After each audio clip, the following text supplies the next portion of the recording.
Selamat pagi pemirsa. Dalam 10 tahun terakhir, fungsi kontrol DPR terhadap jalannya pemerintahan bisa dikatakan kurang greget. Pengawasan parlemen dalam membangun check and balances sangat jauh dari efektif. Pemerintah terlihat sangat dominan dan berhasil membuat DPR yang seharusnya menjadi kekuatan penyeimbang justru tunduk. Parlemen yang seharusnya menjadi pengawas dan garang, namun justru seperti hanya menjadi tukang stempel bagi pemerintah. Anggota DPR periode 2024-2029 yang kemarin baru saja dilantik dan hampir separuhnya diisi muka-muka baru, diharapkan bisa memberikan harapan baru dan bisa mengembalikan muruah parlemen sebagai kekuatan penyeimbang pemerintah. Pemirsa, inilah editorial Media Indonesia di hari ini Rabu 2 Oktober 2024 dengan tema Harapan Tinggi untuk DPR Baru bersama saya Leonard Samosir. Dan Anda juga, para pemirsa juga bisa ikut menyatakan pendapat Anda nanti dengan menelepon nomor telepon 021 583 99 100. Dan pemirsa, pagi ini telah hadir bersama saya anggota Dewan Redaksi Media Group Abdul Kohar. Mas Kohar, selamat pagi. Selamat pagi, Leo. Sehat-sehat, Mas? Sehat-sehat. Pakai batik hari ini? Iya, Hari Batik. Hari Batik Nasional. Iya, kita semua pakai batik. Kita pakai batik untuk menghargai warisan budaya ini. Dan kita akan bicara soal harapan tinggi untuk DPR baru. Tapi sebelumnya Mas Kohar dan pemirsa, kita lihat dulu beberapa berita yang diperhatikan Media Indonesia. Yang pertama, ini adalah headline Media Indonesia untuk hari ini. Anda bisa lihat di harian Anda. DPR diingatkan cermat buat undang-undang.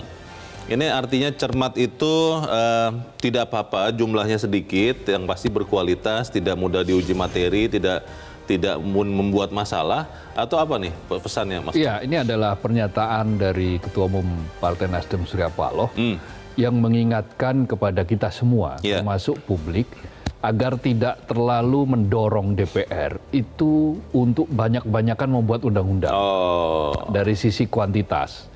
Untuk apa membuat undang-undang dalam jumlah yang banyak, lalu kemudian kandas di Mahkamah Konstitusi. Itu artinya undang-undang yang dibuat tersebut terkesan menjadi asal membuat undang-undang. Yang penting ada. Yang penting ada, yang penting dibuat, yang penting sesuai dengan jumlah. Itulah kenapa dalam laporan selalu dikatakan jumlah sekian, jumlah sekian. Akan lebih bagus apabila undang-undang itu mungkin jumlahnya lebih sedikit daripada yang disampaikan beberapa waktu atau anggota DPR sebelumnya, tetapi hasilnya sangat berkualitas. Salah satu tolok ukurnya adalah ketika dia diuji materi, diuji materi di Mahkamah Konstitusi, gugur. Undang-undang ini tidak gugur. Itu kualitas, maksud saya tolok ukur.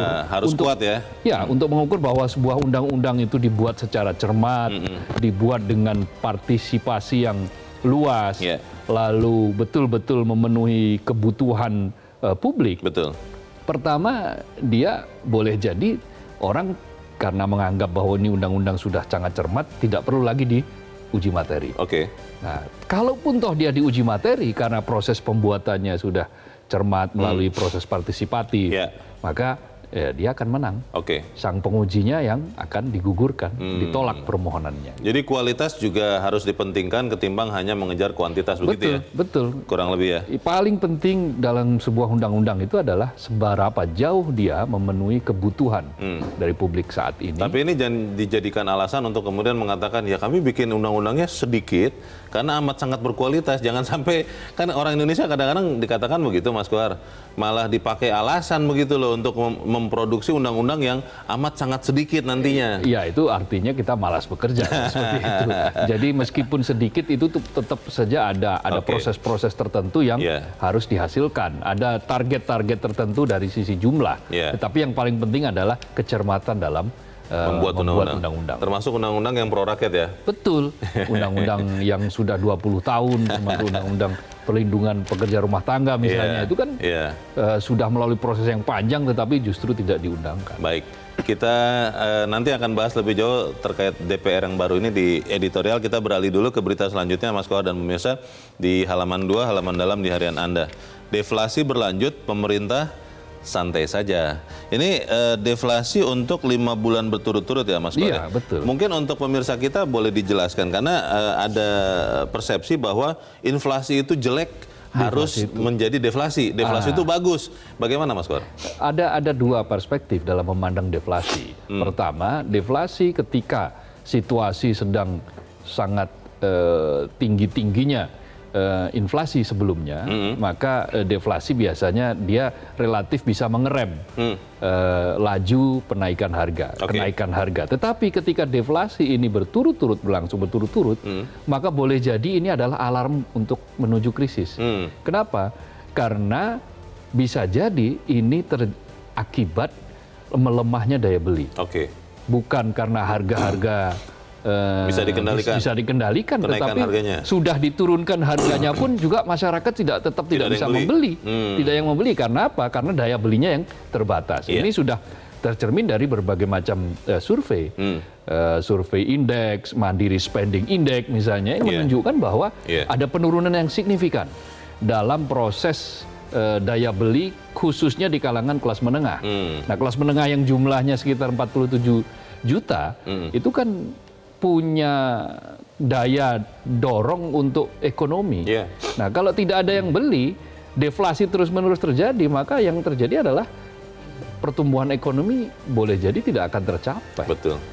Pertumbuhan ekonomi yang ditargetkan 7%, bahkan 8%, akan sulit terkejar kalau deflasi terjadi. Gitu. Saya tadi bertanya seperti itu, Mas Kohar, karena di kesempatan yang lain kita melihat ada pejabat pemerintah yang mengatakan ini deflasi terjadi karena keberhasilan tim pengendali inflasi pusat dan daerah untuk mengendalikan inflasi, katanya begitu. Ya, itu yang disampaikan oleh Menko Perekonomian, Erlangga Hartarto. Tetapi fakta lain menunjukkan bahwa ini terjadi karena memang ada penurunan daya beli. Ini kita tidak membuat ketakutan begitu kan dengan mengatakan hal ini, karena ada yang mengatakan jangan berpikir buruk sajalah, katanya begitu. Ya, karena kalau fakta ini kan begini, fakta kita tunjukkan melalui data-data. Data Badan Pusat Statistik menunjukkan bahwa 5 tahun terakhir ini terjadi penurunan kelas menengah. Dari yang tadinya itu jumlahnya 57,3 juta menjadi 47,8 juta. Itu nyata ya? Itu nyata. Itu data dan fakta. Lalu betul data dari lembaga penjamin simpanan dari Bank Indonesia yang menunjukkan bahwa semakin banyak sekarang tabungan kelas menengah itu yang dipakai untuk bayar cicilan dan membeli kebutuhan pokok. Itu yang dibilang mantap itu ya, makan tabungan. Nah, ini kan sebetulnya menunjukkan bahwa daya beli sekarang sudah sangat merosot di kalangan menengah. Kita harap apa yang disampaikan oleh kita, termasuk kita ya, Mas Kohar ya, ini adalah sesuatu yang sebenarnya tujuannya baik untuk memberikan kesempatan bagi pemerintah otoritas memperbaiki keadaannya. Ya, betul. Baik, kita tinggalkan berita itu, kita ke halaman 5, pemirsa, dari kolom Megapolitan. Ini masih menjadi perbincangan sebagian besar masyarakat Indonesia terkait dengan pembubaran diskusi di Hotel Grand Kemang akhir pekan lalu. Ungkap dalang pembubaran diskusi. Kan sudah ada tuh ya, sudah ditangkap ya beberapa orang, dan kemungkinan besar mereka yang menjadi korlap, katanya koordinator lapangannya. Selain mereka ada dalangnya lagi gitu, ya, Mas Kohar? Kalau korlap itu kan berarti dia bukan aktor intelektual. Bukan mastermind-nya? Sutradaranya. Kan kalau ada korlap berarti ada yang di atas korlap. Ada yang memberi perintah? Ada yang memberi perintah, ada yang menyeting bahwa ini harus begini. Nah, itulah yang harus dicari oleh aparat keamanan. Termasuk kecurigaan-kecurigaan, misalnya mengapa habis mengacak-acak acara diskusi, kemudian mereka keluar bersalaman cium tangan dengan petugas keamanan yang ditafsirkan oleh petugas keamanan katanya sebagai respect atau hormat, etika gitu. Respect kan, abangku. Nah, ini suatu yang sangat ganjil yang harus diungkap. Mengapa sampai bisa terjadi seperti itu? Lalu ada statement dari aparat yang mengatakan bahwa ya kami memang sedang mengamankan unjuk rasa karena unjuk rasa itu berizin, sementara yang diskusi di dalam tidak ada izin. Nah, ini kan berarti cara pandang yang keliru terhadap proses demokrasi, bagaimana menjaga kebebasan berpendapat. Kebebasan berpendapat yang di dalamnya itu adalah mencerminkan kebebasan berpikir, kebebasan berekspresi, itu yang harus dilindungi. Betul. Bukan diacak-acak, bukan dibiarkan. Kebebasan yang harus di-stop, yang harus diatur itu adalah kebebasan yang menuju kepada anarkisme, yang menuju kepada kekerasan. Kalau ada teman saya mengatakan ya ini juga harus hati-hati karena yang membubarkan diskusi ini kelihatannya kena influenza semua karena semuanya pakai masker katanya. Ya, untuk menyiasati CCTV kan. Tapi faktanya kan mereka tetap saja bisa ditangkap. Oke. Kita apresiasi lah. Kita tunggu lah ya bagaimana kinerja petugas kepolisian untuk mengungkap kasus ini. Kita ke editorial pemirsa. Pada pagi ini Mas Kohar diberi judul Harapan Tinggi untuk DPR Baru. Ini DPR baru sudah dilantik kemarin. Ada yang mengatakan sami mawon lah, sama saja dengan yang kemarin. Ini bagaimana kemudian editorial mengatakan harapan tinggi untuk DPR baru, Mas Kohar? Ya, setiap langkah baru, setiap momen baru, kita mesti mengapungkan harapan lah. Setidak-tidaknya bahwa di dalam segala kekusutan, di dalam segala hopeless ya, tidak adanya harapan, maka sebetulnya ada hadirnya orang-orang baru itu tetap saja bolehlah kita cantolkan di situ harapan-harapan baru. Apalagi ini katanya hampir separuh wajah baru ya? 44,3% itu adalah wajah baru. Oke. Nah, itu biasanya lebih segar, lebih fresh, lebih punya pemikiran-pemikiran yang bisa setidak-tidaknya mampu atau mau mendengarkan hal-hal yang ada di luar sana. Mau belajar dari peristiwa-peristiwa yang terjadi sebelumnya. Ketika DPR yang lalu misalnya banyak dikritik hanya menjadi tukang stempel. Karena apa-apa setuju, apa-apa setuju. Hampir saja revisi Undang-Undang Pilkada juga setuju. Lalu rakyat bergerak setelah di dunia maya juga bergerak, itu ada peringatan darurat. Maka akhirnya baru suara rakyat didengarkan. Gitu. Jadi suara rakyat didengarkan setelah ada tekanan-tekanan. Nah, hal-hal semacam ini mestinya di tangan orang-orang yang baru, di tangan orang-orang yang wajah baru, yang lebih fresh, lebih segar, tidak bakal terjadi lagi mestinya. Pertanyaan besarnya begini, Mas Kohar. Kita masih ingat tentunya ada seorang anggota DPR yang mengatakan, anggota DPR yang lalu yang mengatakan bahwa kami ini Korea-Korea. Kalau memang mau cepat itu mintalah ke ketua umum kami. Nah, pertanyaannya adalah apakah pemikiran seperti itu masih akan ada di DPR berikutnya? Apakah memang DPR yang baru ini bisa kita harapkan? Kita akan bahas itu. Dan pemirsa, nilai editorial Media Indonesia untuk hari ini Rabu 2 Oktober 2024. Harapan tinggi untuk DPR baru.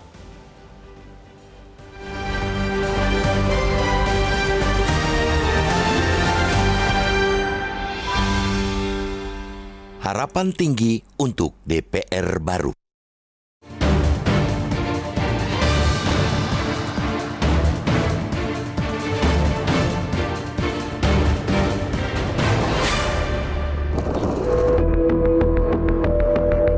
Pengawasan merupakan salah satu dari 3 fungsi utama DPR. Melalui fungsi itu, mekanisme kontrol terhadap jalannya pemerintahan terjaga. Itulah fatsun ketatanegaraan yang mesti dijunjung DPR juga pemerintah. Itu pula yang akan merawat hubungan produktif lembaga legislatif dan lembaga eksekutif. Namun, dalam praktek selama 10 tahun terakhir, bisa dikatakan bahwa fungsi kontrol itu kerap absen dari kerja DPR. Pengawasan parlemen dalam membangun check and balances sangat jauh dari efektif. Hegemoni pemerintah yang sangat dominan berhasil membuat DPR yang seharusnya menjadi kekuatan penyeimbang tunduk. Tak perlu jauh-jauh mencari contoh ketika para elit di lingkar kekuasaan banyak mempertontonkan pengkhianatan terhadap undang-undang dan konstitusi. Selama rangkaian pemilu 2024 lalu, parlemen tak menunjukkan kepedulian. Kontrol mereka terhadap kebijakan dan perilaku yang nyata-nyata membungkam sekaligus merusak demokrasi majal. Padahal dalam konteks fungsi pengawasan, DPR sebagai lembaga perwakilan rakyat teramat dibutuhkan untuk mengontrol kebijakan pemerintah, terutama yang dirasa tidak berpihak pada rakyat. Diperlukan keberanian anggota dewan untuk bersuara lantang, menolak kebijakan yang cenderung ditujukan untuk melayani kepentingan kelompok alih-alih kepentingan rakyat. Namun parlemen justru terkesan tidak menjalankan tugasnya sebagai pengawas, malah seperti menjadi tukang stempel pemerintah. DPR selalu memilih peran sebagai protagonis terhadap pemerintah dan tidak keberatan menjadi antagonis di hadapan rakyat. Kehendak rakyat dinomorsekiankan, kehendak penguasa dinomorsatukan. Majalnya kekuatan parlemen mengontrol kinerja pemerintah membuat bandul kekuatan rakyatlah yang selama ini menjadi kekuatan oposisi. Itu berulang kali dibuktikan dengan tampilnya kekuatan masyarakat sipil, baik di dunia nyata maupun alam maya lewat media sosial yang tanpa ragu berhadapan dengan kekuatan kekuasaan ketika ada kebijakan yang salah jalan dan salah arah. Merekalah sejatinya yang dalam beberapa tahun terakhir menjalankan fungsi pengawasan kepada pemerintah, bukan DPR. Catat sekali lagi, bukan DPR. Mereka alih-alih menunjukkan kekuatan dan keberanian sebagai lembaga pengontrol, malah terkadang rela berhadap-hadapan dengan rakyat demi membela elit penguasa. Kini, anggota DPR periode 2024-2029 telah dilantik. Dalam perspektif yang positif, kita bisa menyambutnya sebagai sebuah kelahiran baru. Dalam setiap kelahiran, selalu menawarkan harapan baru. Harapan untuk sebuah situasi yang tentunya jauh lebih baik daripada yang lalu-lalu. Kita patut menaruh harapan besar itu karena DPR periode mendatang hampir separuhnya diisi oleh muka-muka baru. Meski itu bukan jaminan, tetapi setidaknya itu menciptakan kesegaran, baik dalam tingkah laku, kinerja, maupun cara pandang mereka dalam berpolitik. Kesegaran itu dibutuhkan di tengah kenyataan bahwa postur DPR periode 2024-2029 tak jauh berbeda dengan periode sebelumnya. Fakta yang tidak diingkari saat ini ialah hampir 80% kekuatan di DPR bakal dikuasai pemerintah sebagai imbas bergabungnya mayoritas partai politik ke dalam koalisi pemerintah. Ketimbang putus harapan, tidak ada salahnya kita berharap kepada muka-muka baru itu, kita ingatkan mereka agar tidak mengulang lagi kisah suram tentang absennya pengawasan DPR. Begitupun cerita kegagalan parlemen dalam mengontrol tindak tanduk kekuasaan itu seharusnya diakhiri. Wahai para anggota dewan yang terhormat, yang kemarin dilantik dengan hikmat, akhiri patgulipat politik yang bisa membuat tugas dan fungsi Anda sebagai wakil rakyat tergadai oleh kekuatan elit. Jangan hianati suara rakyat yang telah memilih Anda dengan malah mempertontonkan tindak tanduk serupa dengan para pendahulu.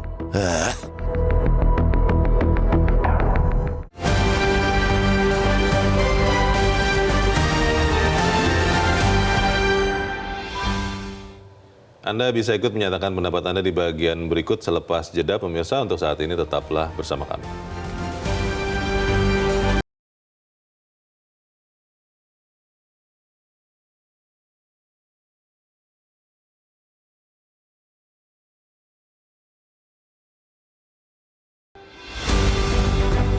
Terima kasih pemirsa, Anda masih bersama kami di Editorial Media Indonesia. Dan sebelum kita lanjutkan diskusi kita, Mas War, kita mau coba bertanya juga. Saat ini kita sudah tersambung lewat saluran telepon dengan Direktur Eksekutif Institute for Democracy and Strategic Affairs, Ahmad Khairul Umam. Mas Umam, selamat pagi. Selamat pagi Mas Leonard, pagi Pak Kohar. Pagi. Mas Umam, ada 580 anggota DPR yang kemarin sudah dilantik. Dan hampir separuhnya adalah wajah baru, bukan lu lagi. Kita berharap ada penyegaran di DPR. Pertanyaannya adalah dengan kondisi politik terakhir, banyak orang menyebut ini akhirnya nanti fungsi penyeimbang antara DPR dan pemerintah kelihatannya akan sulit berjalan karena mayoritas ada di dalam DPR. Anda melihatnya seperti apa, Mas Umam? Iya, sejauh ini memang dinamika politik pasca Pilpres 2024 yang lalu menunjukkan gejala menguatnya majoritarian presidensialism. Dan hal itu terkonfirmasi dengan tergabungnya berbagai kekuatan politik dan hanya menyisakan satu, dan satu pun sekarang PDIP tampaknya masih dalam proses negosiasi dan juga kompromi. Kalaupun kemudian berada di luar kekuasaan, tampaknya posisinya tidak segarang ketika PDIP berada di luar pemerintahan ketika Presiden SBY dulu berkuasa. Nah, oleh karena itu ini tentu menjadi sebuah catatan serius. Kita berharap evaluasi dari 9 tahun atau 10 tahun pemerintahan Jokowi dalam konteks tertentu memang evaluasi hadirnya pemerintahan yang efektif, stabilitas politik tentu cukup positif. Tetapi ketika kita bicara tentang konteks bagaimana produk legislasi, kemudian karakter demokrasi, di level DPR muncul gejala yang semakin kuat, yaitu autocratic legalism. Proses pembahasan aturan perundang-undangan yang seharusnya melibatkan partisipasi publik itu tidak banyak terjadi, terutama di undang-undang yang memang cukup krusial, cukup sensitif. Misalnya undang-undang KPK, kemudian undang-undang Omnibus Law, termasuk undang-undang IKN, seolah kemudian terorkestrasi sedemikian rupa. Nah, ini seharusnya betul-betul menjadi catatan serius. Jangan sampai memang dalam konteks upaya menghadirkan effective government itu cukup baik, tetapi dalam konteks jangka panjangnya produk dari effective government yang berkarakter majoritarian presidentialism itu jangan sampai justru memperkuat atau merkokoh karakter totalitarian di dalam ruang demokrasi yang seharusnya lebih transparan dan juga lebih akuntabel. Mas Umam, kalau kita melihat pemberitaan kemarin, Ketua Umum Partai Nasdem Surya Paloh mengatakan bahwa walaupun mendukung pemerintah, tapi kritik juga akan dilakukan, kata Surya Paloh. Dikatakan apa salahnya kalau kami juga menyertakan pikiran yang mengkritisi, yang mengingatkan dengan satu keyakinan dan harapan.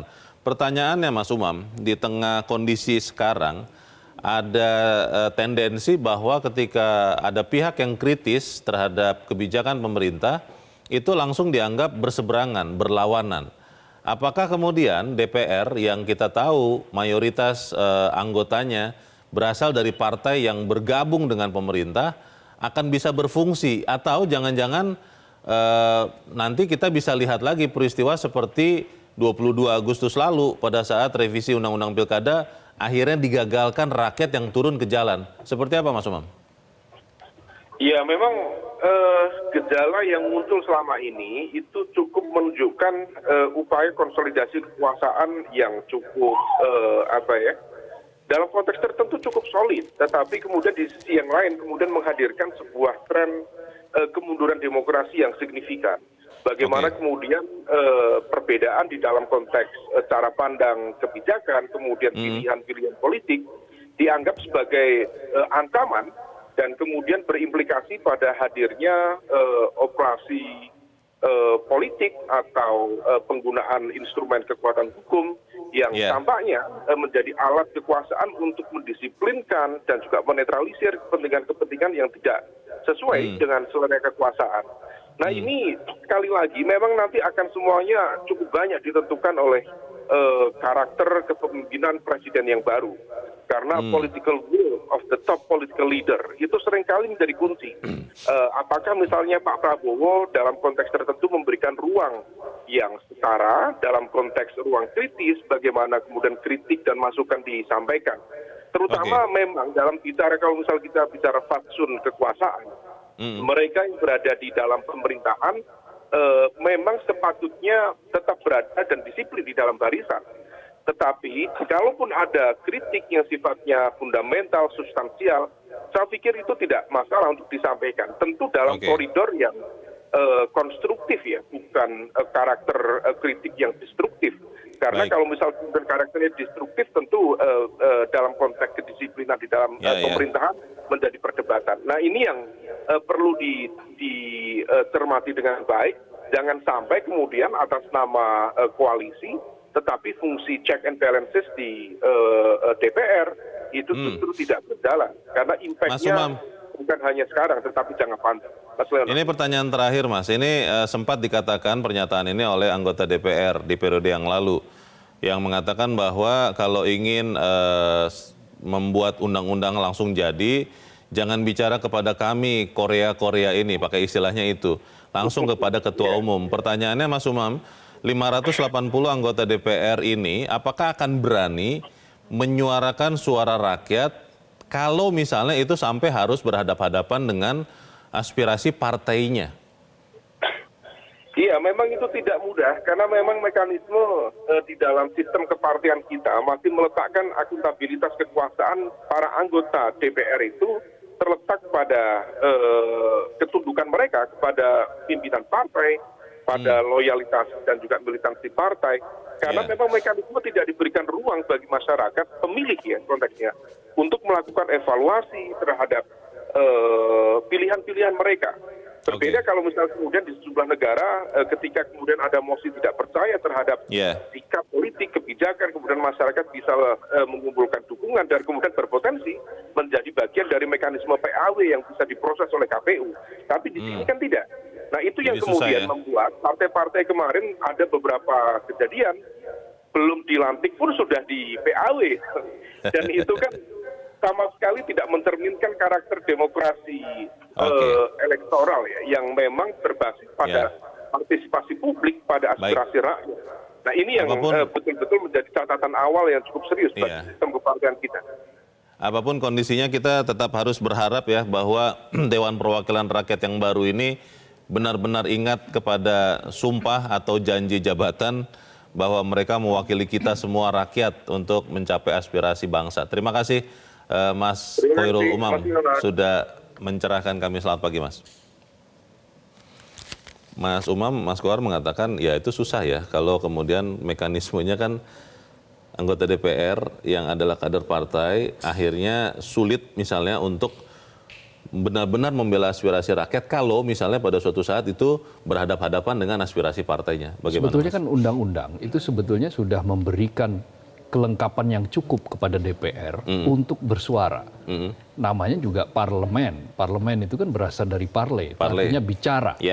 Dengan demikian, ketika pembicaraan itu dilakukan, maka dia dilindungi oleh undang-undang.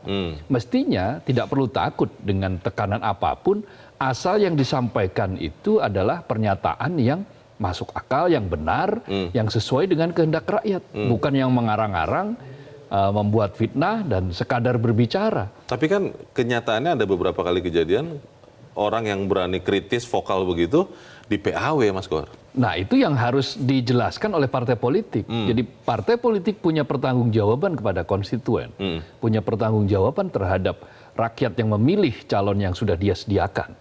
Jadi kepatuhan terhadap rakyat itu jauh melampaui kepatuhan terhadap institusi apapun. Itu harus prioritas pertama itu. Betul. Itulah kenapa kemudian undang-undang diberikan kekebalan mereka dalam berbicara tanpa bisa dituntut itu diberikan. Karena apa? Karena anggota DPR itu memang menyuarakan publik, menyuarakan suara rakyat. Itu sama ketika pers yang katakanlah punya spirit bahwa kesetiaan pertamanya kepada publik, maka kebebasan pers diberikan, dilindungi, dijamin oleh undang-undang. Harus dijaga. Itu pula yang dilakukan terhadap DPR. Supaya apa? Fungsi DPR sebagai pengawas, sebagai pengontrol. Kan ada 3 fungsi utama tuh. Yang pertama membuat undang-undang, yang kedua fungsi anggaran, menetapkan anggaran. Yang ketiga adalah fungsi pengawasan. Nah, fungsi pengawasan termasuk di dalamnya adalah kontrol, memberikan checks and balances. Nah, ketika fungsi itu lemah, ya berarti rakyat yang menghendaki suara yang berbeda, rakyat yang tidak puas dengan berbagai kebijakan, seperti tidak punya saluran. Faktanya tadi Mas Umam juga menegaskan, Mas Kohar, bahwa 580 anggota DPR yang baru ini hanya satu partai mungkin, yang mungkin juga tidak jadi ada di luar kekuasaan. Semuanya berhimpun bersama-sama. Kalau kemudian tukang stempel, seperti yang kita lihat di periode yang lalu, itu terjadi lagi, maka kita rakyat, Mas Kohar dan saya, bisa berharap kepada siapa? Karena wakilnya mungkin tidak bisa diharapkan. Terlalu banyak saluran sekarang. Jadi banyak saluran yang digunakan untuk berkeluh kesah, untuk curhat, untuk protes, yang ternyata tidak kalah efektif kok bila dibandingkan dengan saluran-saluran resmi. Maksudnya, tetapi ya alangkah malangnya kalau ada sebuah negara yang undang-undangnya sudah mendesain negara itu menjadi negara demokrasi, tetapi ternyata tidak ada yang menyuarakan kepentingan-kepentingan rakyatnya. Ini kan repot. Nah, suara-suara mereka yang kemudian berhimpun di dunia maya, di media sosial, di podcast, di media, di podcast, itu akhirnya menjadi suara yang seperti suara yang murni, suara yang original begitu, yang akhirnya justru dipakai sebagai suara-suara penekan untuk kebijakan-kebijakan yang tidak sesuai dengan kehendak rakyat. Parlemen jalanan cuman itu di dunia maya. Betul. Begitu ya? Nah, kalau seperti ini terus, maka sebetulnya ya wajar kalau kemudian indeks demokrasi kita tidak akan pernah beranjak naik dari yang kondisi sekarang. Kondisi sekarang kan kita rankingnya turun terus nih. 2 tahun terakhir kita berada di peringkat 50 ke atas. Sekarang peringkat 56 dalam indeks demokrasi. Kita tapi kan harus berharap ya Mas Koar ya. DPR sudah baru dan dalam waktu berapa sekitar 18 hari lagi ya kita akan melihat eksekutif yang baru, presiden yang baru, pemerintahan baru. Pertanyaan besarnya adalah bagaimana kemudian eksekutif yang baru itu bisa benar-benar menjadikan DPR bukan tukang stempel lagi, benar-benar bisa memperlakukan DPR bersikap seperti sparring partner yang memang ketika mengkritik pun itu tidak dimusuhi, tidak dimatikan begitu. Ya, apa yang terjadi pada DPR yang lalu adalah sebuah contoh bagaimana ketika mereka ini berbeda atau mengingkari suara rakyat, suara sebagian besar rakyat, maka mereka dituntut pertanggungjawaban secara langsung hari itu juga oleh rakyat. Apa yang terjadi ketika demo revisi undang-undang pilkada, demo ketika revisi undang-undang KPK, itu adalah sebuah wujud ketika ada suara-suara yang tersumbat, suara-suara yang dicuekin, suara-suara yang tidak pernah didengar, maka muncullah hal-hal seperti itu. Nah, apa akibatnya? Ledakan. Seperti kayak menyimpan bom waktu. Nah, itu yang tidak boleh. Maka sistem demokrasi dimanapun itu harus ada yang namanya checks and balances. Harus ada yang mengontrol, harus ada yang menjadi penyeimbang. Kalaupun institusi politik semua ngeblok menjadi satu, maka masih ada institusi-institusi lain, kekuatan-kekuatan lain, kekuatan sipil. Orde Baru itu kan semua mengelompok menjadi satu. Tetapi toh rakyat juga masih bisa menyuarakan. Akhirnya mampu bergerak, mengonsolidasikan dirinya, sehingga terwujudlah reformasi seperti sekarang. Terwujudlah demokrasi seperti sekarang. Kita harus jeda dahulu, Mas Koar, dan pemirsa tetaplah bersama kami, Editorial Media Indonesia. Segera kembali.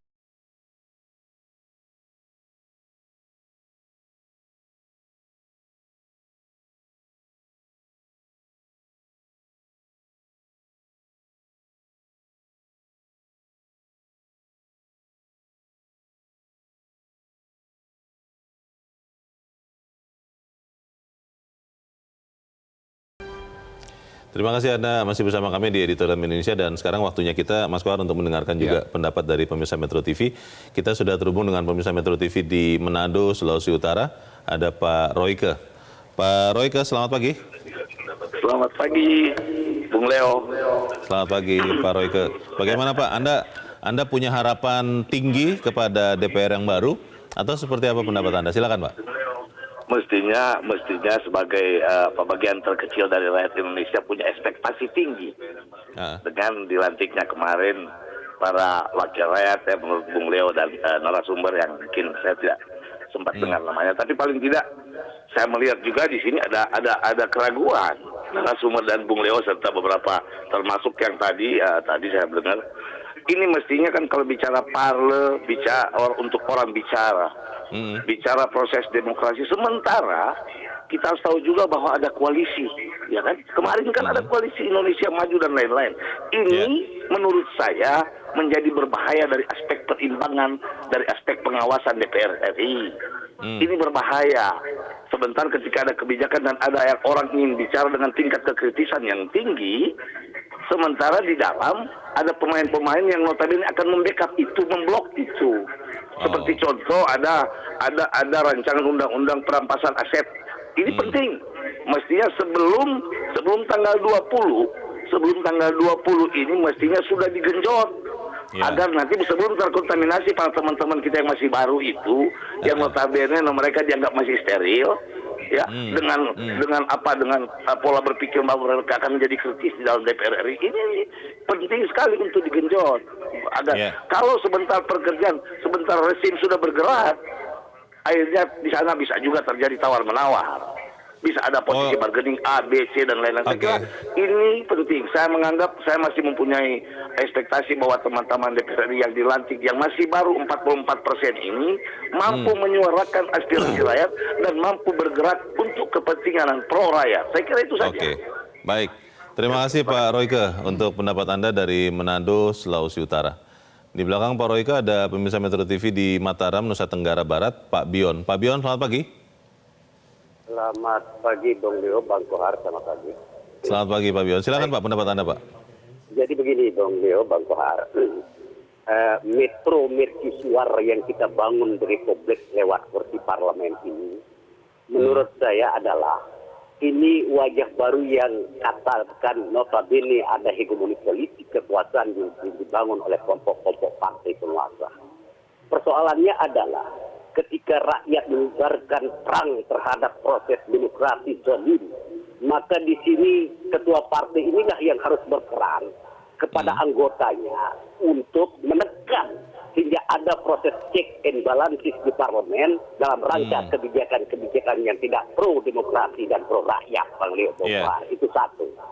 Lalu yang kedua, evaluasi kajian politik secara demokrasi. Ketika 99, ini saya sampai disetrum loh, Bang Leo, Bang Kohar, bagaimana perebutan kantor DPP PDIP di ini, sehingga saya mengatakan bahwa hidup baru yang dibangun oleh anggota Dewan ini tidak lebih sama dengan pola-pola tahun yang kemarin. Karena kunci di sini, saya pernah direkol jadi anggota DPR loh, gara-gara saya bongkal melawan satu kezaliman eksekutif loh, Bang Leo. Jadi di sini kuncinya adalah kalau ingin ada perimbangan, ketua umum partai inilah yang harus berperan. Mereka takut direkol, mereka bahkan dari sana. Dan saya yakini bahwa mereka banding politik jadi anggota DPR di sana. Karena saya pemain juga, Bang Leo. Bang Kohar. Jadi pimpinan parpol ya yang harus bertindak ya? Ya, kesimpulan kita, Bang Leo, Bang Kohar, kita tidak bisa berharap banyak terhadap anggota DPR baru ini. Tidak bisa berharap, sudahlah. Mereka membangun koalisi yang besar. Ini rezim yang dibangun oleh rezim baru jadi ini. Kita tetap harus terus mengawasi anggota DPR yang sekarang baru dilantik. Terima kasih Pak Bion dari Mataram, Nusa Tenggara Barat untuk pendapat Anda. Selamat pagi Pak. Di belakang Pak Bion ada Ibu Indra di Cirebon, Jawa Barat. Ibu Indra, selamat pagi. Selamat pagi Bung Leonar Samosir dan Bung Abdul Kohar. Assalamualaikum warahmatullahi wabarakatuh. Metro Waalaikumsalam warahmatullahi wabarakatuh. Bagaimana Bu Indra? Silakan. Mau komentar dulu ini, batik yang dipakai Bung Leonar Samosir asik banget. Asik ya Bu? Kenapa Bu? Iya, motifnya itu lain dari yang lain. Iya, ini jahit sendiri Bu. Iya. Nah, lalu untuk editorial hari ini ya, Bung Leo, kami memang mempunyai harapan tinggi untuk DPR, itu yang idealnya ya. Kalau saat ini para konstituen kita yang di bawah ini katakanlah sudah makin pandai dan berani, kami berharap para wakil rakyat yang dilantik kemari itu kalau dikatakan makin pandai ya mereka, beliau-beliau itu sudah tentunya pandai, tapi makin menyadari, makin sadar untuk apa mereka dilantik. Seperti tadi dikatakan oleh yang pertama dan kedua itu. Tapi mungkin ini ongkos politik ini tidak makin murah saat ini. Iya itu.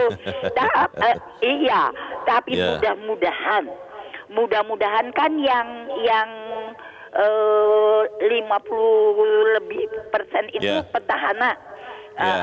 Beliau itu sudah sadar dan mau berlaku indah untuk tetap memperjuangkan aspirasi rakyat.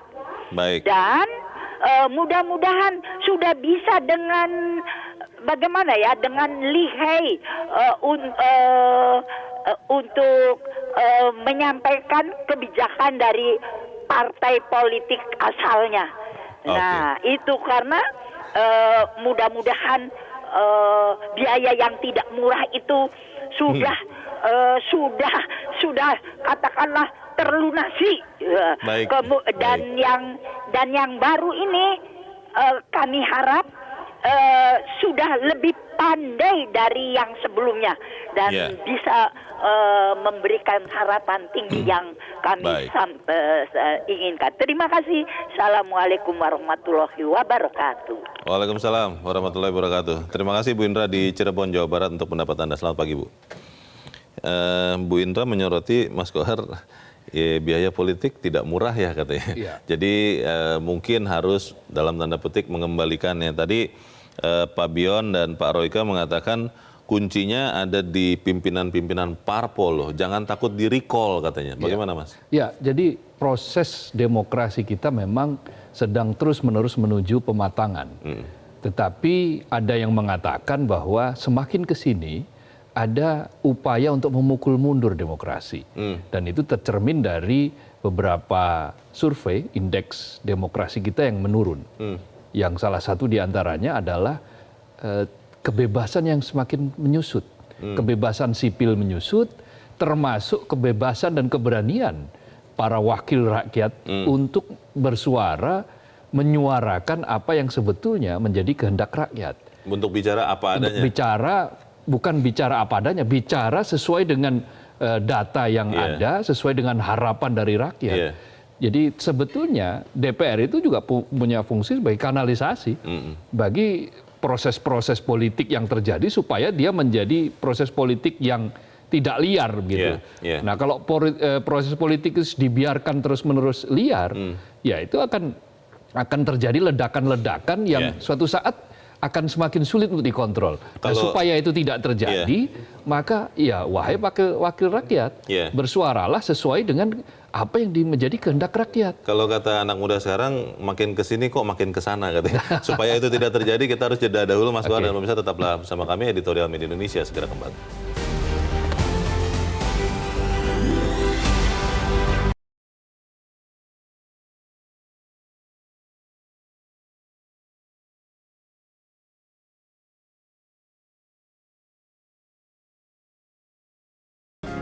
Media Indonesia mengajak Anda untuk mengakses fitur premium e-paper. Dengan sajian konten berbasis intelektual dan meneguhkan kebangsaan, Media Indonesia tampil dengan lebih dinamis melalui e-paper Media Indonesia yang dapat Anda akses kapan saja, di mana saja. Caranya mudah, download aplikasi Media Indonesia di Android atau ketik link e-paper.mediaindonesia.com atau bisa scan QR Code pada layar kaca Anda. Klik tab e-paper di bagian samping layar tablet Anda, daftarkan data diri, serta pilih paket berlangganan e-paper Media Indonesia sesuai dengan kebutuhan Anda. Nikmati juga bonus spesial tambahan 4 halaman rubrik fokus setiap hari. Semua bisa Anda dapatkan hanya di e-paper Media Indonesia. Untuk informasi lebih lanjut, hubungi customer service di nomor 0811 1201 2018 atau kunjungi media sosial @Media Indonesia. Media Indonesia, referensi bangsa.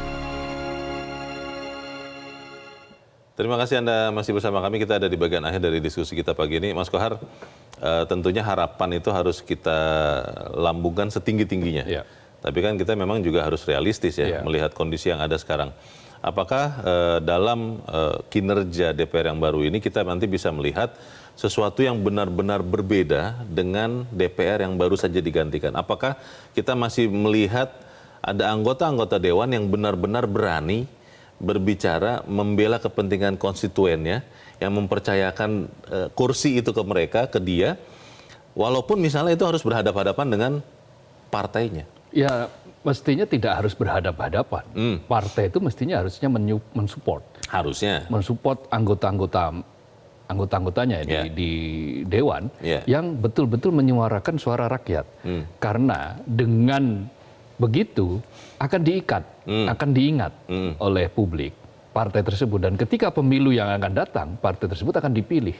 Itu ibaratnya sudah kampanye duluan itu ya? Betul. Sebetulnya kampanye terbaik bagi partai politik itu adalah ketika para wakilnya di DPR itu konsisten memperjuangkan kepentingan rakyat. Konsisten saja. Konsisten, kemudian setelah itu punya terobosan-terobosan baru, undang-undang baru, memperjuangkan betul-betul memperjuangkan kepentingan rakyat, kepentingan masyarakat banyak. Maka ketika dia diingat, kampanyenya kemudian bisa didaftar nih. Betul. Inilah partai kami, inilah wakil-wakil kami. Selama dia di DPR, omongannya apa saja. Kami konsisten, kami melakukan ini, dan itu menjadi sebuah kampanye. Sehingga tidak perlu keluar biaya politik terlalu yang besar. Betul. Tidak perlu keluar sampai 20 miliar, 25 miliar, ya, atau belasan miliar, puluhan miliar. Cukup menggunakan, tetap harus keluar biaya kan untuk logistik, tetapi dia akan tertolong oleh sebuah sikap, langkah, kinerja partai yang wakilnya ada di DPR. Jadi etalasenya partai politik itu sebetulnya di DPR. Karena itu ya mestinya dia sanggup memainkan peran-peran yang sangat penting, yaitu salah satu diantaranya adalah pengawasan, menjadi penyeimbang. Saya jadi ingat ya, ini 30 tahun yang lalu itu disampaikan oleh cendekiawan Nurholis Majid, Cak Nur, tentang apa yang disebut dengan oposisi loyal. Cak Nur itu mengatakan oposisi loyal itu dibutuhkan. Dari semua sistem demokrasi itu butuh check and balances. Nah, salah satu bentuknya adalah oposisi loyal. Oposisi loyal itu seperti apa? Yang tidak sekadar to oppose gitu, tetapi juga to support. Jadi ketika ada yang harus disupport, ya memang harus disupport. Baik secara formal melalui partai politik atau melalui suara-suara yang disampaikan di luar. Tidak ada istilah pokoknya begitu Tidak ada istilah pokoknya. Karena memang di kita kan sering disebut tidak menyediakan, tidak mengenal istilah oposisi. Karena itu mungkin yang paling tepat adalah menggunakan istilah Cak Nur. Oposisi loyal. Itu pernah dipraktekkan juga oleh Cak Nur. Tahun 71 Cak Nur mengatakan Islam yes, Partai Islam no. Tapi tahun 77 Cak Nur kampanye untuk Partai Persatuan Pembangunan yang notabene berasaskan Islam waktu itu. Nah, mengapa ketika ditanya, kata Cak Nur, saya ingin memompa ban yang kempis atau ban yang dikempiskan. Nah, ban yang dikempiskan ini adalah untuk penyeimbang. Ibarat dia adalah roda, maka ketika salah satu bannya kempis, ya dia harus dipompa. Tapi fakta bahwa partai itu semua, hampir semua sekarang, atau bahkan nanti jangan-jangan semua bergabung ke kekuasaan, bagaimana kemudian bisa menyeimbangkan ini? Ya, kan masih bisa bersuara kritis. Partai masih bisa bersuara kritis, partai masih bisa bermusyawarah. Seperti yang terjadi ketika di revisi Undang-Undang Pilkada. Tidak ada yang tidak bisa dibicarakan. Akhirnya bisa berubah Akhirnya juga kan bisa berubah juga. Meskipun semua partai politik sudah berkomitmen untuk menjadi bagian dari pemerintahan. Sudah mulai mengikatkan diri. Tetapi kan salah satu atau dua di antaranya kan kemudian bisa berbeda dan mengajak musyawarah yang lain yang akhirnya didengarkan juga. Karena tekanan rakyat juga sih. Betul. Jadi proses-proses antara tekanan rakyat, lalu kemudian ada yang bersuara kritis di dalam. Nah, ini kalau bisa berkolaborasi, maka akan menghasilkan sebuah kebijakan, sebuah keputusan, sebuah undang-undang yang akan bisa dilaksanakan secara bersama-sama, bukan hanya untuk kepentingan segelintir, tapi juga untuk kepentingan yang paling penting, kepentingan rakyat. Baik, kita harapkan apa yang kita sampaikan ini juga jangan dianggap sesuatu yang bertentangan begitu ya Mas Kohar ya, karena kita memberikan peringatan ini kan supaya kemudian tidak terulang lagi peristiwa-peristiwa yang lama pada saat DPR lebih banyak jadi tukang stempel. Kita harap apa yang kita sampaikan ini membuat kemajuan bagi DPR. Mas Abdul Kohar, terima kasih sudah hadir tempat ini. Selamat pagi Mas. Selamat pagi. Pemirsa, dengan dilantiknya anggota DPR RI kemarin, periode 2024-2029 didominasi wajah-wajah baru diharapkan akan memiliki kinerja jauh lebih baik daripada anggota DPR periode yang lalu. Kalau dalam 10 tahun terakhir DPR seolah kehilangan fungsi kontrol terhadap jalannya pemerintahan, maka anggota DPR yang baru diharapkan mampu mengembalikan muruah parlemen sebagai pengawas dan kekuatan penyeimbang bagi pemerintah. Saya Leona Samosir berterima kasih Anda sudah menyimak editorial Media Indonesia untuk pagi ini. Terus jaga kesehatan Anda, terus jaga nurani Anda. Selamat pagi, sampai jumpa.